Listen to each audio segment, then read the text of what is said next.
Okay. The final girl was Lisa Fisher. And Sally Hardesty was Owen Ferrer. Those are the two actresses that played their respective parts. Burnham, I think I have that right, played Leatherface. So, the one thing that you do have in this movie, though, and if you're a gore fanatic, you'll love it, there is tons and tons of gore. Some of it, I think, goes a little bit too far. And as far as story goes, guys, I gotta be honest with you, it kind of sucked. The ending was a little bit. I don't even know what to make of it. It left the door open for a sequel, but for a movie that hardly delivered on anything that a true Texas Chainsaw Massacre fan would want, it's kind of stupid. Because 5 seconds before the ending happens, Leatherface is beat up to crap. He's sliced up with chainsaw, blood everywhere, right? He comes back and does a decapitation deal at the end, leaving one lone survivor. The one thing I will say that is neat in the movie is they have these self-driving cars. And so I guess Tesla gets a pop for that, you know.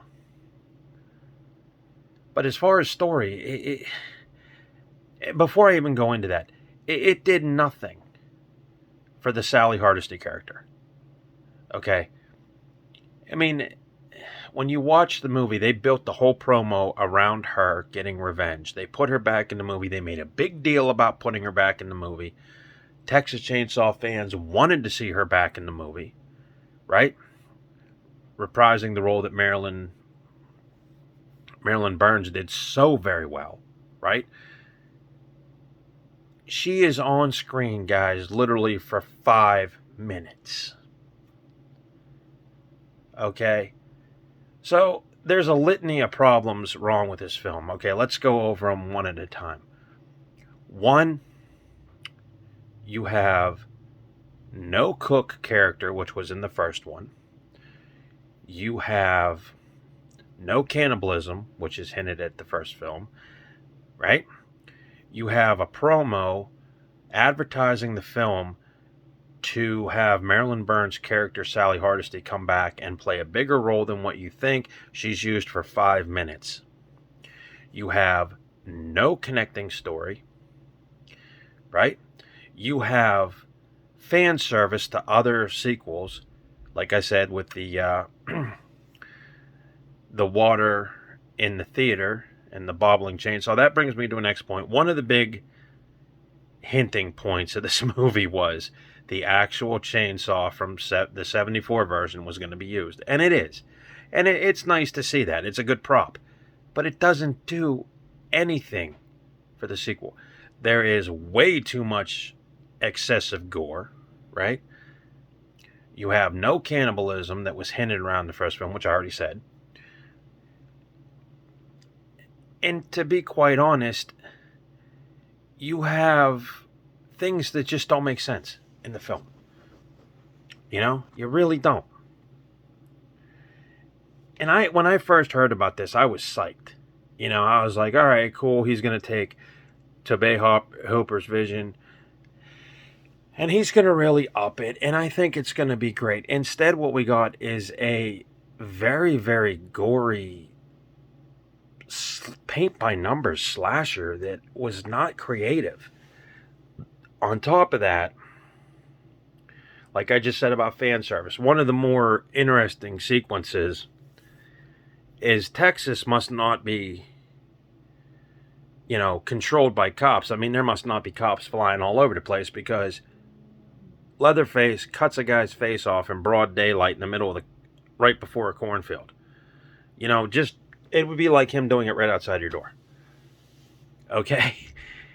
So really, there must not be law enforcement. And then when you do see the police, there's like 3 people. You know. So the story involves a group of teens coming down to this deserted town in Harlow, Texas. I believe it's Harlow. and they want to spruce up this Deadwood style town. And